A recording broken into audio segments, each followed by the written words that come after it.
నిజం మనిషిని పుణ్యకార్యాల వైపుకు తీసుకెళ్తుంది. నిజం మనిషిని పుణ్యకార్యాల వైపుకు తీసుకెళ్తుంది. ఇలాంటి అనేక విషయాలు ఖురాన్ మరియు హదీసులో ఉన్న విషయాలని తెలుగు బుఖారీ అనే ఛానల్లో మనం ఖురాన్ మరియు హదీసుల ఆధారంగా ఇంతకుముందు అనేక విషయాలు తెలుసుకున్నాం. TELUGUBUKHARI తెలుగు బుఖారీ.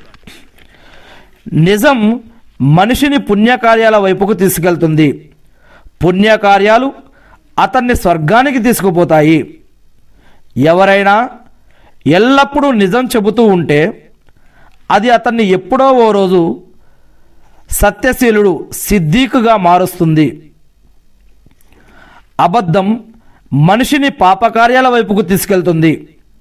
పాపకార్యాలు అతన్ని నరకానికి చేరుస్తాయి.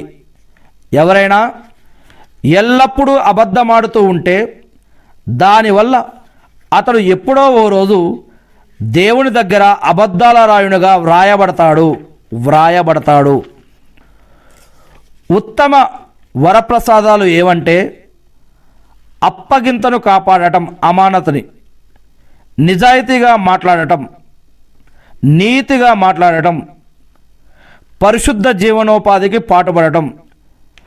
పరిశుద్ధ జీవనోపాధి అంటే ఏమిటి? అమానత్ అంటే ఏమిటి? నిజాయితీగా మాట్లాడటం అంటే ఏమిటి? నీతిగా మెలగడం అంటే ఏమిటో ఇంతకుముందే మనం తెలుగు బుఖారీలో ఖురాన్ మరియు హదీసుల ఆధారంగా చర్చించుకోవడం జరిగింది. ఏ వ్యక్తి కోరికలకు అతీతంగా వ్యవహరిస్తాడో దైవం అతన్ని కోరికలకు అతీతంగానే తీర్చిదిద్దుతాడు.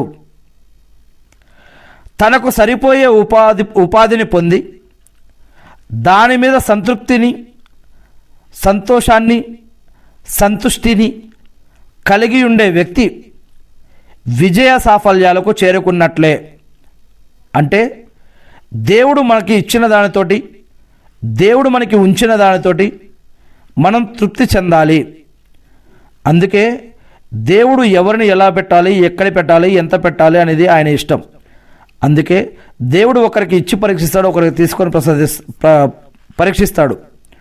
సంతానం కానీ, సంపదను కానీ, సమయాన్ని కానీ, ఆరోగ్యాన్ని కానీ, యవ్వనాన్ని కానీ, అధికారాన్ని కానీ, ఏదైనా సరే ధర్మాన్ని కానీ దేవుడు ఒకరికి ఇచ్చి తీసుకుంటాడు, ఒకరికి తీసుకొని ఇస్తాడు, ఒకరికి ఇస్తాడు, ఒకరికి తీసుకుంటాడు, ఒకరికి తగ్గిస్తాడు, ఒకరికి పెంచుతాడు అని ఖురాన్లో అనేక వాక్యాలు చెప్పడం జరుగుతూ ఉంది.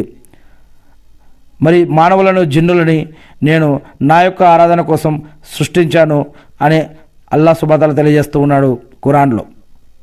మరి అల్లాహ్